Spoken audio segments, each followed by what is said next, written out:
இந்த மனித வாழ்க்கையின் அத்தனை நீளத்தையும் அகலத்தையும் ஆழத்தையும் அடர்த்தியையும் தொடர்ந்து அதிகப்படுத்திக்கிட்டே வாழ்ந்து கொண்டிருப்பவர் தான் ராஜேஷ் சார்.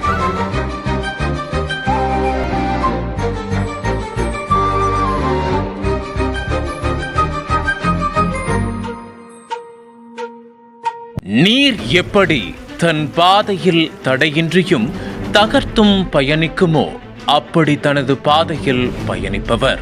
மெரினா கடலோசையை கிழித்தது இவர் பேசி பழகிய வசனங்கள். அந்த ஓசை பின்னாளில் சினிமா முதல் யூடியூப் வரை அதிர வைத்தது. தேடும் தகவல்களை தரும் கூகுள் போல மற்றவர்களுக்கு இவர் இருந்தாலும் தன்னகத்தே அனைத்தையும் சேர்த்து வைத்திருக்கும் அண்ணா நூலகம் இவர். முதல் படமே 250 நாட்கள், ஏராளமான படங்கள் 100 நாட்கள் என தன் வாழ்வின் உச்சத்தை தொட்ட ஒரு நடிகர். கன்னி பருவத்திலே படத்தின் கடைசி வசனம்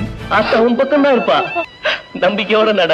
ஆசிரியராக, டப்பிங் கலைஞராக, நடிகராக, தொழிலதிபராக, எழுத்தாளராக, பேச்சாளராக, என்றுமே நல்ல மனிதராக, மாணவராக, ஆஸ்ட்ரானமி முதல் ஆஸ்ட்ராலஜி வரை தன் அறிவு சிறகை விரித்து பரப்பவர். மூத்த தலைவர்களின் மனம் கவர்ந்த பண்பாளர். தனித்துவம், தன்னடக்கம் என 2 குதிரைகள் பூட்டிய தேரில் உலகை வலம் வருபவர்.